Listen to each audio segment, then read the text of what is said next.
Good morning. Good morning to Good each one of morning. you Good once morning. again. सर्वांना शुभ प्रभात.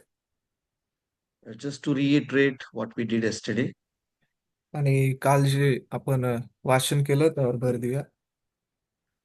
God has instructed the Israelites not to intermarry with the neighboring nations. आणि परमेश्वराने Israeli लोकांना सांगितलेलं होतं की आपल्या शेजारील जे देश आहेत त्यांच्या समवेत किंवा त्यातील कन्यांसमवेत विवाह करू नका. For they will turn your sons away from following me and to serve other gods. आणि ते सर्वजण तुमच्या मुलांना आपल्या देवापासून दूर करतील आणि त्यांच्या दैवतांची उपासना करायला लावतील. So, the underlining factor of our study for today is that God is instructing us that if you get married with unbelievers or neighboring nations, you are bound to worship their gods. आणि मग परमेश्वर Israeli लोकांना किंवा त्याच्या लोकांना सांगत आहे की जर तुम्ही त्यांच्याशी विवाह केला तर तुम्ही आता त्यांच्या दैवतांची उपासना करण्यासाठी देखील बांधील आहात. Difference in religious experience leads to difference in lifestyle that can bring deep tensions and rifts in marriage. Sir come again. Yeah. Difference in getting married to different religious people can bring and create deep tension in your married life. आणि मग जर आपण वेगवेगळ्या धर्माच्या लोकांशी विवाह करत आहोत तर तुमच्या लग्नामध्ये देखील वेगवेगळ्या गोष्टी उत्पन्न होऊ शकतात किंवा त्याच्यामध्ये विविधपणा उत्पन्न होऊ शकतो. To the statement that I have mentioned, that if the Bible tells us and instructs us why we should not marry with unbelievers or why we should not marry with the neighboring countries, is because we have studied from the book of First Kings chapter 11. Let us go back to the book of First Kings chapter 11. आणि मग आपण काल जे पाहिलेलं होतं वचनाद्वारे की अविश्वासी लोकांसमवेत आपण का विवाह करू नये किंवा जे विधर्मी लोक आहेत किंवा वेगळ्या देशात लोक आहेत त्यांच्याशी का विवाह करू नये, कालच आपण वचनाद्वारे पाहिलं. पहिले राजे 11 अध्याय याच्यापर्यंत आपण परत एक वार जाऊया. वचन काय सांगते. But King Solomon loved many strange women together with the daughter of Pharaoh, women of the Moabites, Ammonites, Edomites, Zidonians, and Hittites. You see, Solomon is loving a lot of women which are not from his country, which are not believers but unbelievers. What God said not to do, that's what Solomon is doing in verse 1. अ, पहिलं वचन म्हणत आहे की Salmon राजा फारोच्या कन्येशिवाय आणखी मवाबी, अमोनी, अदोमी, सिदोनी व हित्ती राष्ट्रातल्या विदेशी स्त्रियांच्या नादी लागला. त्यातल्या स्त्रियांवर त्याचे प्रेम जडले. इथं सलमोन राजा काय करत आहे, परमेश्वराने जे सांगितलेलं होतं की विदेशी स्त्रियांशी तुम्ही विवाह करू नका किंवा त्यांच्या समेत असू नका, तर जे परमेश्वर सांगत आहे अगदी त्याच्या विरुद्ध सलमोन राजा करत आहे. Of the nations concerning which the Lord said unto the children of Israel, Ye shall not go into them, neither they come unto you, for surely they will turn away their hearts after their gods. या And राष्ट्रांविषयी Solomon, yes, and Solomon had claved unto this love. The Bible is very clearly saying that if you start entering a relationship with these people, a day will come in your life when their thinking, their ways of worship will turn your heart from the true God and lead you to the God that they believe. या राष्ट्रांविषयी परमेश्वराने Israel लोकांना सांगितले होते की तुम्ही त्यांच्याशी व्यवहार करू नये व त्यांनी तुमच्याशी व्यवहार करू नये, कारण ते खात्रीने तुमची मने आपल्या देवांकडे वळवतील. आता हे वचन आपल्याला आठवण करून देत आहे की ज्यावेळेस त्यांच्याशी तुम्ही संबंध राखत आहात, त्यांच्याशी तुम्ही व्यवहार ठेवत आहात, तर अर्थातच फक्त त्यांचाच तुम्ही स्वीकार करत नाही तर त्यांचे जे काही मार्ग असतील त्याचा देखील स्वीकार करता आणि खात्रीने ते तुमची मने आपल्या देवाकडे वळवतील. Verse 4 says, For it came to pass when Solomon was old that his wives turned away his heart after other gods, and his heart was not perfect with the Lord his God. and was the heart of David his father. शल्मोन म्हातारा झाला तेव्हा त्याच्या बायकांनी त्याचे मन अन्य देवांकडे वळवले. त्याचा बाप दावीद ह्याचे मन परमेश्वराकडे पूर्णपणे असे, त्याप्रमाणे त्याचे नसे. So we see in the Bible, God is very clearly trying to tell us that in the beginning things will be okay because you are marrying between unbelievers, you are marrying between neighboring nations, and I think it is very clear it is marrying in different religion. Okay, it should be made very clear. God says, do not marry in different religion. Why? Because a day will come in your life when your wives or your husbands will turn your heart away from the Lord and make your heart worship and start depending on other gods. आणि मग या वचनाद्वारे आपण म्हणत आहोत की परमेश्वर का बरं देवाच्या लोकांना सांगत आहे की तुम्ही अविश्वासी लोकांसमवेत किंवा जे विधर्मी लोक आहेत त्यांच्याशी विवाह करू नये. कारण सुरुवातीला तर सर्व गोष्टी व्यवस्थित राहतील, परंतु जसं जसं पुढे जाल त्यावेळेस सर्व गोष्टी बदलत जातील. आणि ज्यावेळेस पुढे गेल्यानंतर हा त्रास तुमच्यापर्यंत येईल आणि ते परत एक वार तुम्हाला आपल्या दैवतांकडे त्याची आराधना, त्याची उपासना करण्यासाठी लावतील. Verse 7 says, Then did Solomon build high places for Chemosh, the abomination of Moab, in the hill that is before Jerusalem, and for Molech, the abomination of the children of Ammon. So now what? What Solomon is doing is not only turning his heart towards their gods, but he also started building places of worship for idol gods. तेव्हा शल्मोनाने यरुशलेमेच्या समोरील पहाडावर मोवाबाचे अमंगळ दैवत कमोश आणि आमोन्यांचे अमंगळ दैवत मोलक यांच्यासाठी एक एक उंच स्थान बांधिले. आता इथं ज्यावेळेस शल्मोन राजा आपल्या पत्नींचं ऐकत आहे, त्याचं मन बहकलेलं आहे, तो फक्त त्यांच्या दैवतांचीच उपासना करत नाहीये, तर त्यांच्या दैवतांसाठी स्थान देखील बांधत आहे, त्यांच्यासाठी मंदिरं बांधत आहे. And likewise did he for all his strange wives which burnt incense and sacrificed unto gods. ज्या विदेशी स्त्रिया आपापल्या दैवतांना धूप दाखवत व यज्ञ करीत, त्या सर्वांसाठी त्याने अशीच व्यवस्था केली. So you see now, this is very clear. This scripture clearly tells us why God is telling us not to marry unbelievers.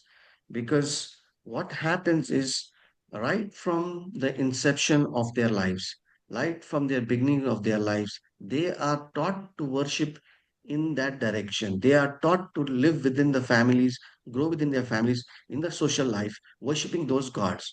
And one fine day, when you start loving those people, when you get married to them, you realize that your life is moving from the true God towards the gods that they are worshiping. आणि मग परमेश्वर या सर्व गोष्टी का सांगत आहे अविश्वासी लोकांसमेत का असू नये? तर परमेश्वर त्याच्या लोकांना मार्गदर्शन करत आहे की ही जी लोक आहेत अगदी सुरुवातीपासून याच वातावरणामध्ये आहेत, याच गोष्टी त्यांना शिकवलेल्या आहेत. मूर्तीपूजा असेल किंवा इतर सर्व गोष्टी असतील, आणि ज्यावेळेस तुम्ही देखील त्यांच्या संपर्कामध्ये आहात, ते परत एकवा तुम्हाला देखील याच गोष्टीमध्ये ओढवतील. तुमच्या गोष्टी ते समजण्यासाठी असमर्थ असतील. Okay, now the question rises, do we then marry unbelievers? मग प्रश्न उपस्थित होतो की मग आपण अविश्वासी लोकांसमवेत विवाह करावा का? What is Bible's instructions towards it? मग याच्याबद्दल देवाचं वचन आपल्याला काय मार्गदर्शन करत आहे? So we first saw that when you firstly we saw that the Seventh-day Adventists strongly discourage because there is difference in faith, and this difference in faith may affect worship, may affect Sabbath observance, may affect raising your children, and may affect church participation. आणि मग देवाचं वचन आपल्याला सांगत आहे आणि आपलं जे तत्व आहे ते देखील सांगत आहे की जर तुम्ही वेगवेगळ्या विश्वासाचे आहात, तर तुमच्या आध्यात्मिक जीवनामध्ये, उपासनेमध्ये खूप सारा फरक पडू शकतो किंवा अडचणी येऊ शकतात.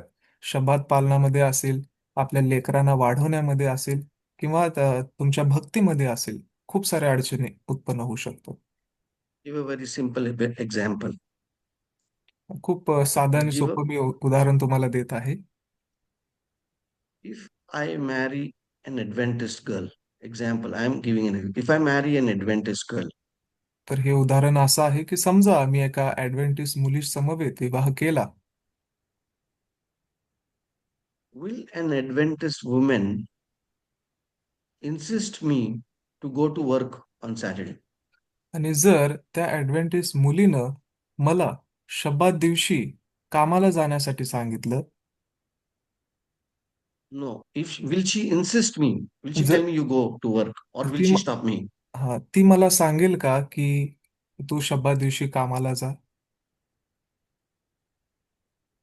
On the other hand, if I marry an unbeliever who does not uh, fully commit to the Sabbath, okay, there will be chances that 50% they'll say, oh, today I'll just go half a day and come.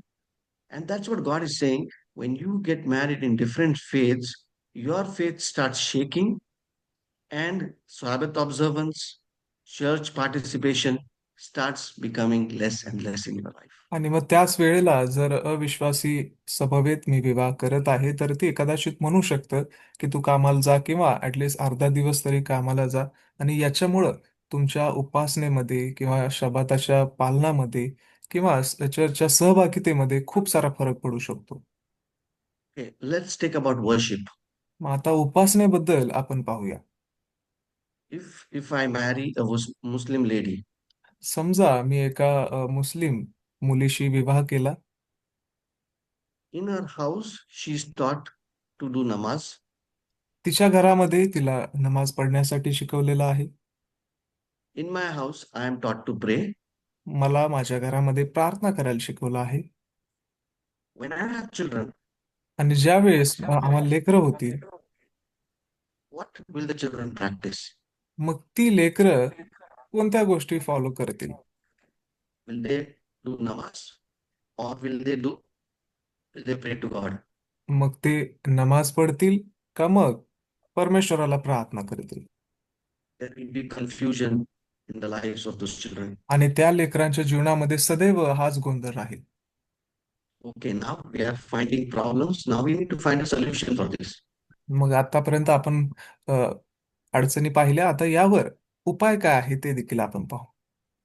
So, if a person has already married a person who is a Hindu आता समजा or a Muslim, एखाद्या विधर्मी व्यक्तीशी, मग तो हिंदू असेल अथवा मुस्लिम असेल, याच्याशी जर अगोदरच विवाह झालेला आहे,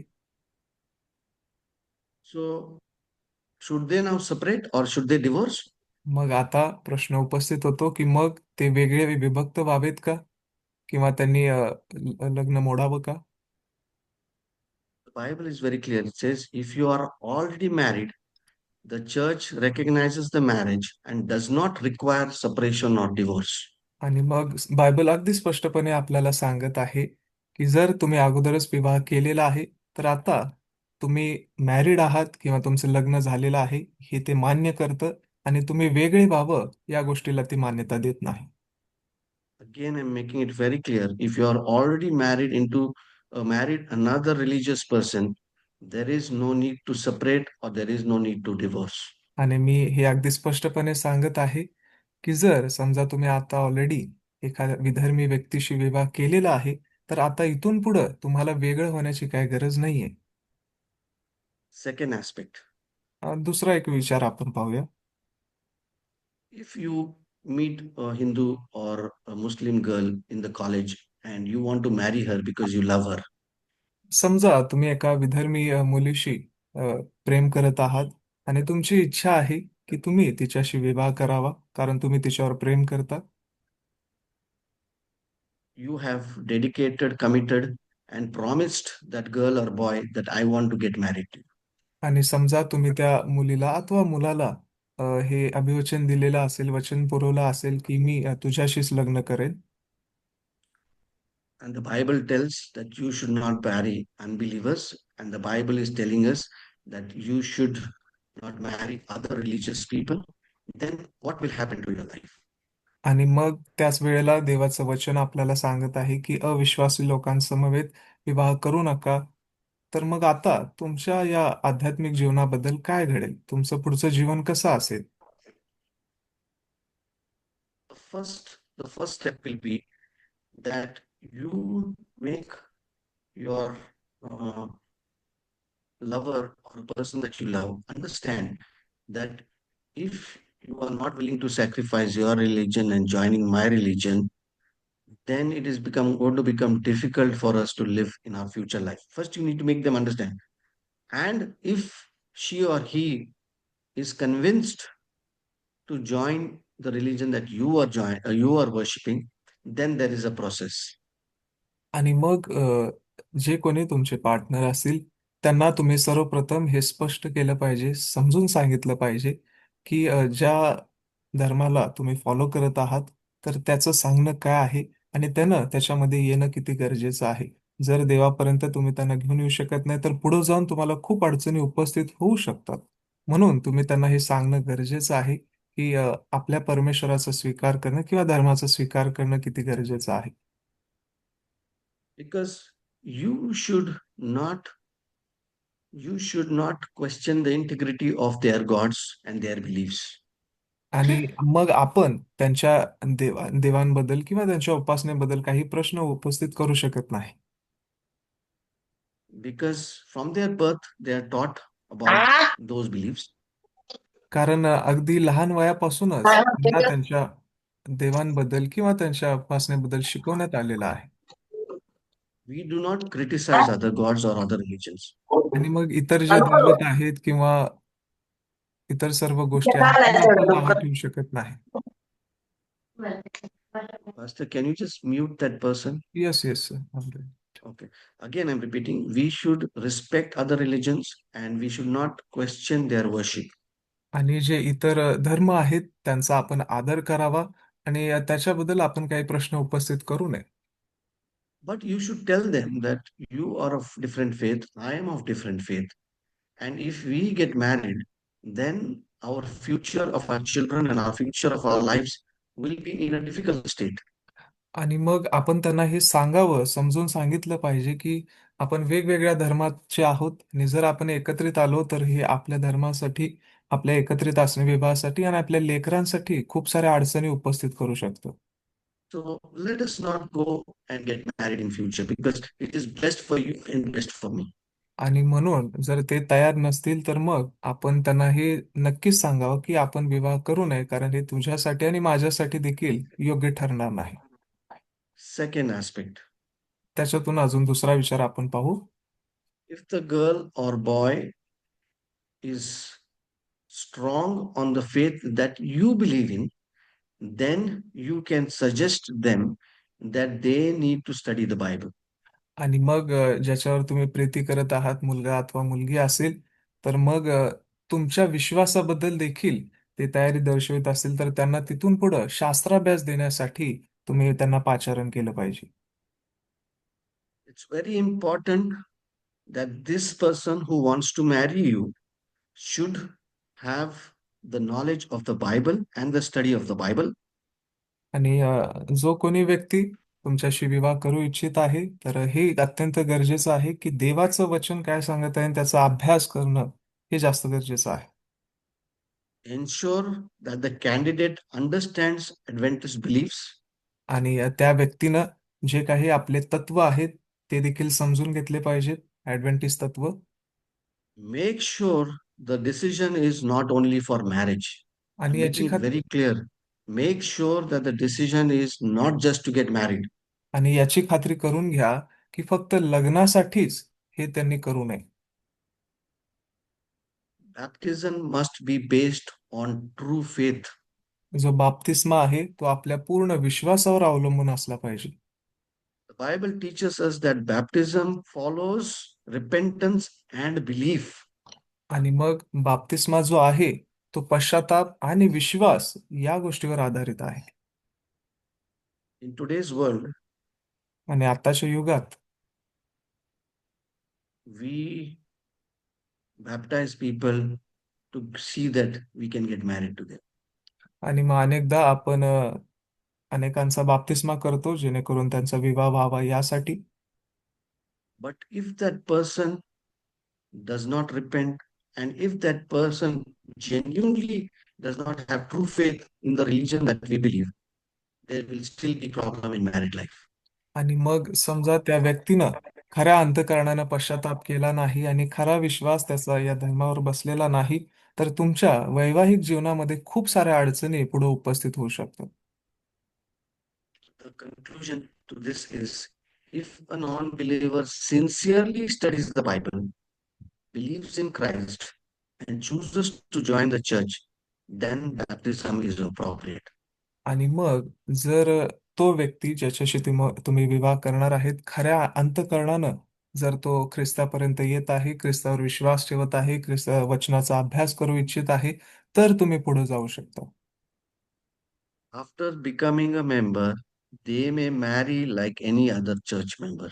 आणि मग त्यानंतर ज्यावेळेस ते आपल्या मंडळीचे सभासद होतील, मग इतर सभासदांसमवेत किंवा त्यांच्यासारखंच मग ते पुढे लग्न करू शकतात.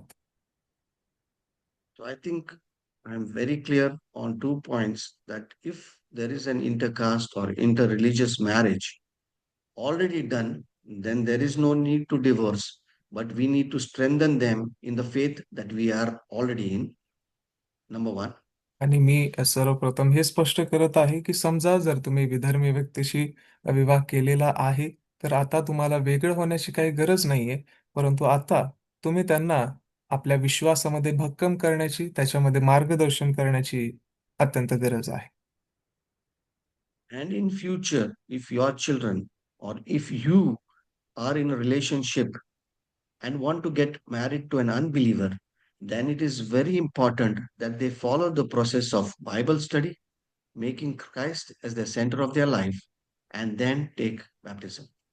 आणि मग जर समजा तुम्ही अशा विधर्मी व्यक्तीशी विवाह करू इच्छित आहात, तर त्यांच्यासाठी हे समजणं किंवा करणं गरजेचं आहे की ख्रिस्ताचा त्यांनी स्वीकार करावा, त्यांचं आयुष्य ख्रिस्त केंद्रित असावं, शास्त्राचा अभ्यास करण्यासाठी त्यांनी तयार असावं. So I think we are very clear on this point of walking together means this that we have explained right now. That is what means walking together. आणि मग आपण इथं पाहत आहोत की एकत्रितपणे चालणे हे काय आहे याचा आपण आज अभ्यास केलेला आहे, की या सर्व गोष्टी जोडीनं चालणं किंवा एकत्रितपणे चालणं यावर आधारित आहे. Second point under becoming one flesh is standing together.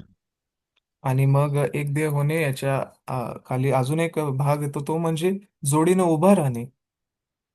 There are 3 points under becoming one flesh. One is, first is walking together that we just studied. Second is standing together.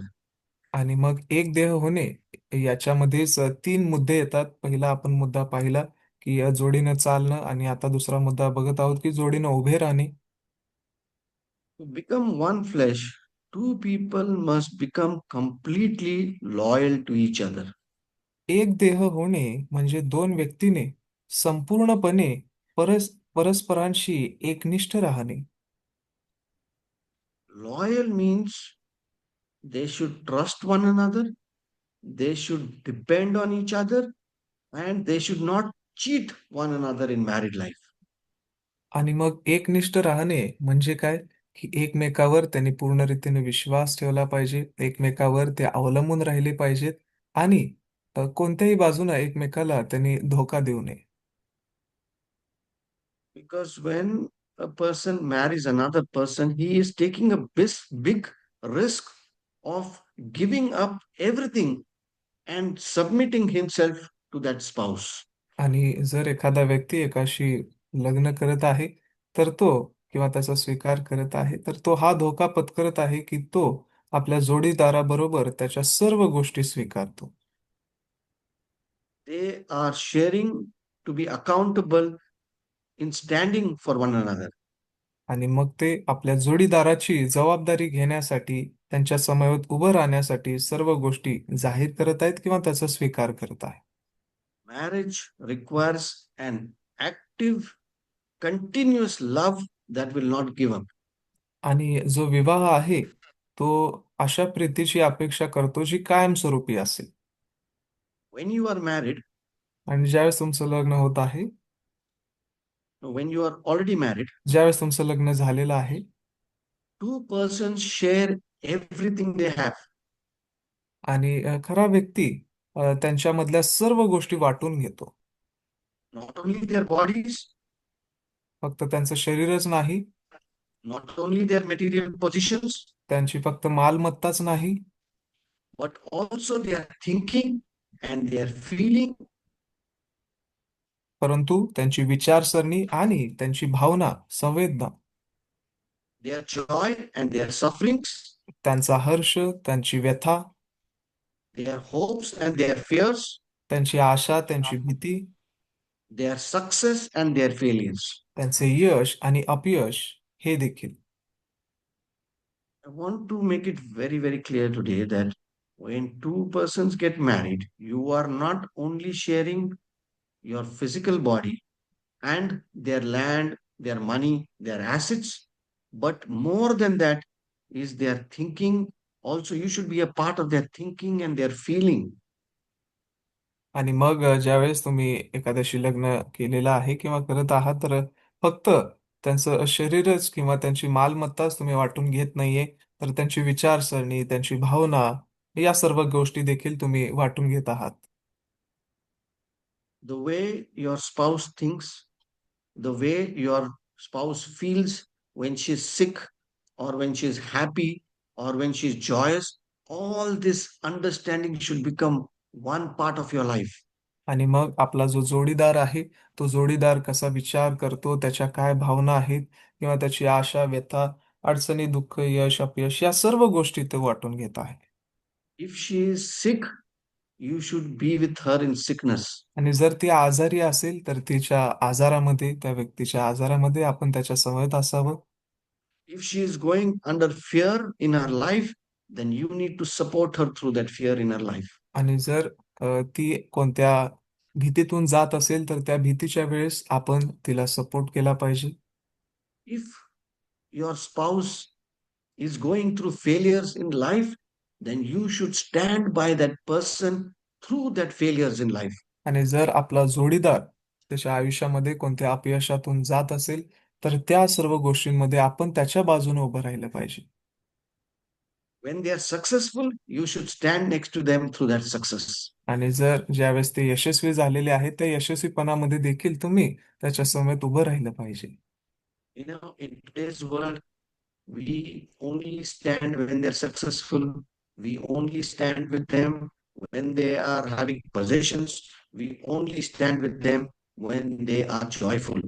But we forget to stand with them when they are going through difficult times in life. आणि मग आताच्या युगामध्ये आपण अनेकदा फक्त ज्यावेळेस ते यशस्वी झालेले आहेत, तेव्हा ज्यावेळेस त्यांच्या जीवनामध्ये आनंद आहे, आशा आहे, अशाच वेळेमध्ये उभे राहतात. परंतु आपल्याला हे हे लक्षात घेतलं पाहिजे, की ज्यावेळेस ते अपयशी आहेत किंवा त्यांच्या जीवनात कोणत्या अडचणी आहेत किंवा भीती आहे, अशा वेळेस विशेषतः आपण त्यांच्या समवेत असावं. Become one flesh means two persons must completely one with body, one with soul, and one with spirit. एक देह होणे म्हणजे दोन व्यक्ती संपूर्णपणे शरीर, आत्मा आणि मन यांच्यामध्ये एकजीव होतात. They are not two persons, but they are one ते after दोन व्यक्ती marriage. ते दोन व्यक्ती राहत नाहीत, परंतु ते एक देह होतात. My friends, we need to understand that, many a times we do not understand our spouse. आणि अनेकदा आपण आपल्या जोडीदाराला समजून घेत नाही. Many a times we take it for granted.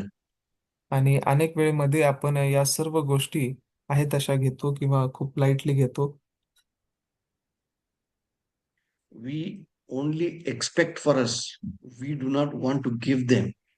आणि आपण अनेकदा फक्त अपेक्षाच ठेवतो, आपण त्यांना काही पुरवत नाही. For example, अ, उदाहरणाद्वारे Both husband and wife work nowadays. का मध्ये Both husband and wives they work nowadays. आता ज्यावेळेस पती आणि पत्नी दोघ जण आजकाल काम करतात The husband comes from work and he expects a hot drink or a cold drink from his wife. आणि समजा जर पती कामावरून घरी येत आहे आणि आपल्या पत्नीकडून तो अपेक्षा करतो की तिनं त्याला कॉफी द्यावी Or she should offer him water. आणि मग पाणी देखील तिनं द्यावं. But realize that your wife also has come from work. परंतु याच्याकडे देखील आपण लक्ष दिलं पाहिजे की ती तुमची पत्नी देखील कामावरूनच आलेली आहे. Does it become her responsibility alone to give you water, clean the house, and expect you to relax and she work? आणि मग असं असावं का की फक्त तिनंच तुम्हाला पाणी दिलं पाहिजे किंवा तिनंच घर स्वच्छ केलं पाहिजे किंवा इतर कामं केली पाहिजेत, फक्त ही तिचीच जबाबदारी आहे का? Both are working. तुम्ही दोघ जण काम करत आहात You need to understand each other. आणि मग तुम्हाला एकमेकांना समजून घेतलं पाहिजे. Maybe sometimes the husband can bring water and give to the wife, आणि कधी कधी पती देखील आपल्या पत्नीसाठी पाणी घेऊन येऊ शकतात. and he can ask her, "How was your day? तुम्ही तिला विचारू शकता की तुमचा दिवस कसा गेला. How are you feeling now? Are you tired? Do you want to rest for a few minutes before we start our evening?" तुम्ही दमलेले थकलेले आहात का, तुम्हाला बरं वाटतंय का, का तुम्हाला अजून विश्रामाची किंवा विश्रांतीची गरज आहे. You know, many a times we take for granted all these things in life, आणि या सर्व गोष्टी आपण अनेक वेळेस फक्त अनुदान रीतीने घेतो and we do not understand our spouse. आणि मग आपण आपल्या जोडीदाराला समजून घेत नाही We only expect her to understand us. आणि आपण फक्त एवढीच अपेक्षा करतो की तिनं आपल्याला समजून घेतलं पाहिजे. And that's why standing together means standing together in difficult times and standing together in good times. आणि म्हणून एकत्रितपणे उभं राहणं, जोडीनं उभं राहणं म्हणजे काय, की चांगल्या वेळेमध्ये देखील एकत्र असणं आणि वाईट वेळेमध्ये देखील एकत्र उभं राहणं. The C point of becoming one flesh is first we saw walking together, second we saw standing together, and the third one is intimacy. Intimacy means having a relationship with your spouse. आणि हे जे 3 मुद्दे आहेत एकदेह होणे याच्या खाली आहेत. पहिला आपण पाहिला की जोडीनं चालणं, दुसरा जोडीनं उभं राहणं, तिसरा आहे वाट परिचय किंवा एकदेह होणे. Becoming one flesh involves a relationship with an husband and wife. आणि एक देह होणे याच्यामध्ये पती आणि पत्नी एकत्रित येणे, शारीरिक रीतीने एकत्रित येणे याचा देखील समावेश आहे. And when they come in relationship, uh, the wife is the wife then conceives a child. आणि मग ज्यावेळेस ते दोघं एकत्र येत आहे त्यावेळेस स्त्री गर्भवती होत आहे आणि ती जन्म देणार आहे. This drive is come right from the beginning of creation of Adam and Eve. When Adam and Eve joined together, their first love story produced a child. आणि मग आपल्याला लक्षात येतं की हे सुरुवातीपासून चालत आलेलं आहे. आदाम आणि हवा यांच्या देखील प्रीतीच्या या कथेमध्ये त्यांच्याद्वारे मग त्यास लेकरं झाली, पहिला मुलगा झाला. Physical relationship brings you close to one another emotionally and spiritually as well. आणि शारीरिक रीतीनं देखील एकत्रित येणं म्हणजे तुम्हाला अ, अ, मानसिकरित्या, वैचारिक रीतीनं किंवा भावनिक रीतीनं देखील तुम्हाला जवळ आणत आहे. Christian married love should be characterized by warmth, joy, and delight. आणि जे ख्रिस्ती वैवाहिक जी आहे ती प्रीतीची, उत्साहाची आणि उबदारपणाची विशेष लक्षणं किंवा आनंदाची लक्षणं त्याच्यामध्ये आहेत. When you marry a Christian person, ज्यावेळेस तुम्ही एखाद्या ख्रिस्ती व्यक्तीशी विवाह करत आहात and when you love that person, आणि ज्यावेळेस त्यावर तुम्ही प्रीती करत आहात you need to be happy and delighted in that married relationship. आणि तुम्ही त्या लग्नामध्ये, विवाहामध्ये आनंदी असलं पाहिजे.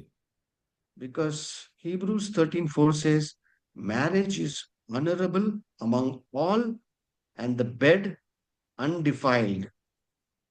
इब्री लोकास पत्र 13वा अध्यायामध्ये सांगण्यात आलेलं आहे, 4थं वचन, की लग्न सर्वस्वी मान्य असावे व अंथरूण निर्दोष असावे. The holy of the holies, where husbands and wife meet privately to celebrate their love for each other. It is a time meant to be both holy and intensely enjoyable. अ, इथं असं आपल्याला सांगण्यात आलेलं आहे की ज्यावेळेस ते दोघं जण एकत्रित येत आहे त्यावेळेस ते सन्माननीय असावे, पवित्रातून पवित्र असावे, ज्या ठिकाणी नवरा अथवा बायको खाजगीरित्या परस्परांशी प्रीती अनुभव साजरा करू शकतात. Remember that a relationship is holy to God.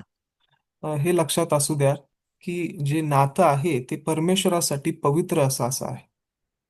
Do not misuse that relationship. त्याचा गैरवापर आपण करू नये. It is time for you to respect one another. आणि ही अशी वेळ आहे की ज्यावेळेस तुम्ही एकमेकांचा आदर करावा, You need to respect one another's feelings. एकमेकांच्या ज्या भावना आहेत त्याचा देखील आदर करावा. You need to honor your wife in front of the congregation. जी तुमची पत्नी आहे त्याचा तुम्ही सर्वांसमोर आदर करावा, सन्मान करावा. Similarly, the wife needs to respect and honor the husband in front of others, आणि तशाच रीतीनं पत्नीनं देखील आपल्या पतीचा सर्वांसमोर, इतरांसमोर आदर केला पाहिजे. because they share a very holy responsibility of marriage. कारण ते अगदी पवित्र अशी लग्नाची जबाबदारी घेत आहेत. I think we have spent enough time on walking together, standing together, and intimacy, that is sharing with one another. And after these three lessons, we will move on to biblical love tomorrow. आणि मग आपण यावर अधिक सारा वेळ खर्च केलेला आहे. जोडीनं चालणे, जोडीनं उभा राहणे किंवा एकमेकांचा परिचय. आता आपण उद्या बघणार Biblical आहोत love. की बायबलमधील जी प्रीती आहे, शास्त्रावर आधारित प्रीती आहे, त्यावर आपण लक्ष देणार आहोत. And how this biblical love, joins us together in keeping the couple together in Christ and in one belief. आणि मग ही शास्त्र आधारित जी प्रीती आहे ती आपल्या प्रत्येकांना ख्रिस्तामध्ये एकत्रित करते आणि या प्रीतीचं महत्त्व देखील सांगत आहे. I just want to make one comment before I close, that if there are still some doubts amongst our listeners and our viewers regarding intermarriage, I am willing to sit or talk with them separately on this topic. आणि मी शेवट अशा रीतीने आपल्याला सांगत आहे की समजा आपल्यापैकी काही जणांना काही प्रश्न असतील की विधर्मी लोकांशी विवाह किंवा विजातीय लोकांशी विवाह याच्याबद्दल अजून काही प्रश्न असतील तर मी तयार आहे की तुमच्या सर्व प्रश्नांची उत्तरं द्यावं. तुम्ही मला वैयक्तिक रीतीनं भेटू शकता आणि मग यावर आपण एकमेकांशी बोलू शकतो. God bless you and have a wonderful day. परमेश्वर आपल्या सर्वांना आशीर्वादित करो आणि आजचा दिवस आपल्या सर्वांसाठी आशीर्वादाचा हो.